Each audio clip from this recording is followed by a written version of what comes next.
Welcome everyone to week 49 of the Monday Night Wars. This is the WWF side, the 177th episode of Raw in its history. It went live on the USA Network from the Hershey Park Arena in Hershey, Pennsylvania.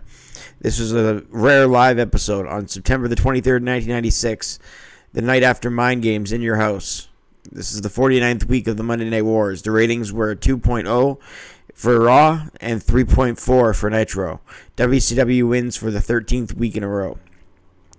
So now after this week's loss, the total scoreboard is 17 wins for Raw, 30 losses for Raw, and 2 draws. 30 wins for Nitro, 17 wins for the WWF in the 49 weeks. And that Raw that I'm talking about, that drew a 2.0, is coming to you live again from Hershey with Kevin Kelly, Jerry Lawler, and Jim Ross doing the commentary. The show opened up with a clip of Mind Games where Diesel and Razor were seen from a far shot for beating up Savio Vega in the back, but it's just the back of Diesel and Razor. We don't see their actual faces, so we don't know if it's actually Diesel and Razor, but Jim Ross swears it is, because he's going to present them later tonight in the broadcast. He says they are here.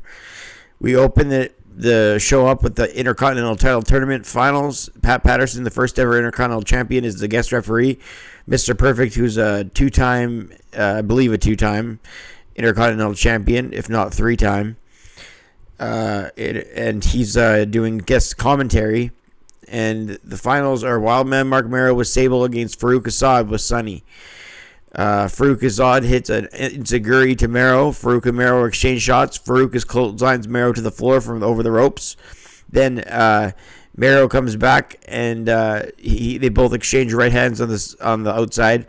Then Merrow comes from with a somersault plancha sumo with a somersault plancha to the floor, nailing Farouk down on the outside as Sonny screams. Merrow off the top with a springboard moonsault and a near fall. He jumped from the top turnbuckle backwards and then hit a moonsault. So he's showing a great agility and balance. Sable and Sonny both managing their men on the outside, doing what they could. They would get into a little cat fight in a second here. Kevin Kelly talks to Ahmed Johnson on the phone. He's the reason this whole tournament's happening, is Farouk injuring him in the kidneys. Farouk with a power slam here and a near fall. Farouk then hits a Samoan drop from the second rope, which was impressive. A near fall, but Patterson with a slow count, as Kevin Kelly says on play-by-play. Speaking of Kevin Kelly on play-by-play, it's not his forte doing play-by-play, but he's proved to be a pretty good interviewer. Decent, anyway.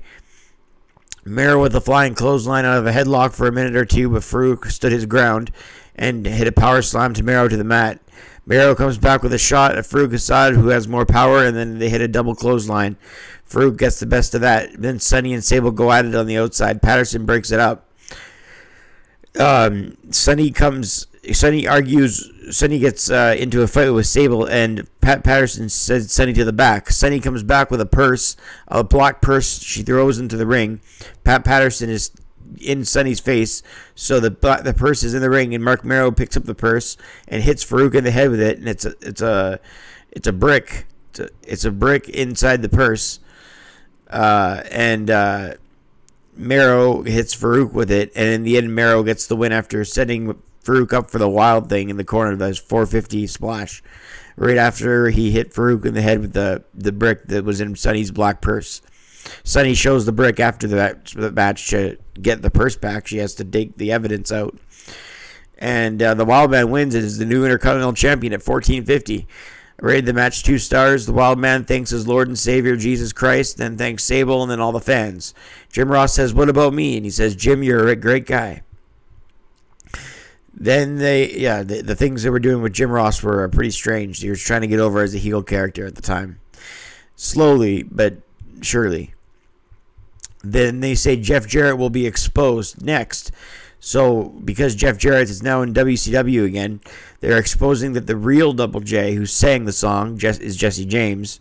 But they don't mention that. They say, next week we're going to introduce you to the real Double J. But that's who's really sang with my baby tonight. And they show that Double J was being Milli Vanilli for lip syncing. back in July of 1995. From a concert like a year and a half ago, like it matters. Who sang a song a year and a half ago, like it really matters. But they really, yeah, it's pretty pointless. But any shots they can take at their talent that are no longer there, they'll take it. British Bulldog and Owen Hart take on the Body Donnas next. This is a night right after Bulldog and Owen won the titles over the Smoking Guns at In Your House Mind Games. Owen does his nice flip move where he's in an armbar and then does the somersault forward and then back flip and then an armbar back by Skip. Owen tags in Davey Boy Smith as the two work as a cohesive unit. He Irish whips Skip to the corner and then a military press expressing his power. Skip with the crossbody off the top and crashes into the canvas. Skip with a hit with a belly-to-belly overhead by Owen and a body splash, but Skip gets his boot up in the corner. Owen slow to his feet as Skip taking Zip. Zip with a hot tag now takes down Davey Boy Smith. Then Owen with a reverse elbow shot. Zip sends Skip to the Bulldog. Zip then power slams him with the help from Skip. Saying Skip and Zip so much, not trying to trip over my own wording here, but they just kept elevating the other onto their opponents. Owen kicks out. Owen hits a spinning heel kick to Skip and the sharpshooter, and that's what wins the match. The Bulldog and Owen defeat the Body Donnas in a non-title tag team match. Rated a star and 3/4. The match was pretty decent, the work rate of it anyway. Stone Cold joins the commentary team. And the Stalker faces Hunter Hurst Helsley in the main event. The Stalker is Barry Windham, and Hunter Hurst Helsley, and Stone Cold mentions that on commentary. He says, Barry Windham's a hell of a talent. What the hell is he doing painting his face? I'm paraphrasing Austin, but he says that. Hunter Hurst Helsley wrestled the Stalker, but the most eye-opening part of this whole segment was Steve Austin on commentary, talking about all the signs he's been seeing in support of him, the Austin 316 signs that were first original.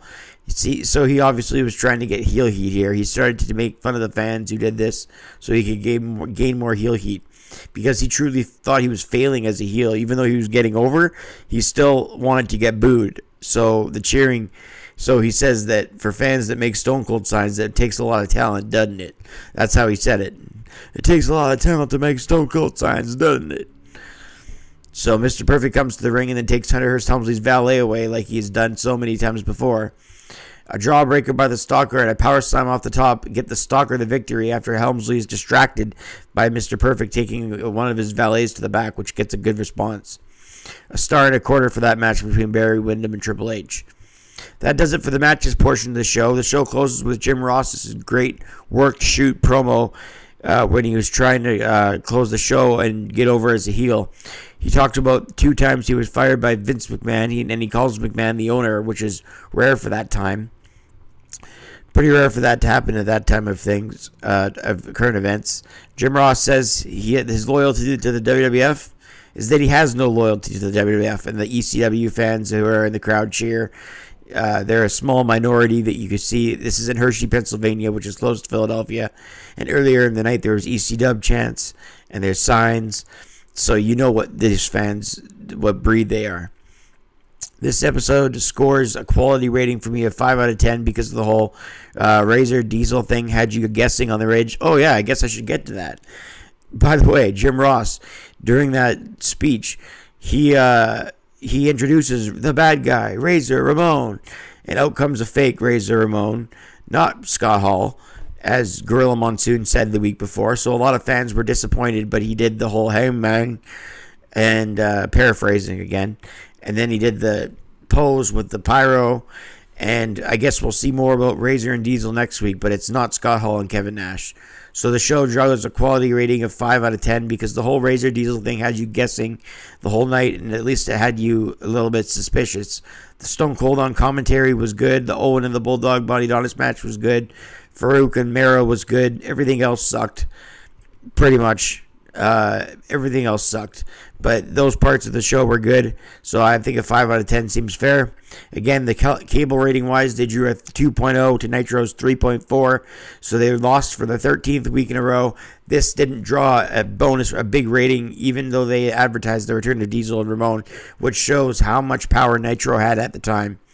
So Nitro is kicking Raw's ass right now, and we'll see if it continues as we continue the Raw reviews. Stay liked and subscribed. I'm Brad Mix. Thank you for watching, and we'll see you again soon. I'm out.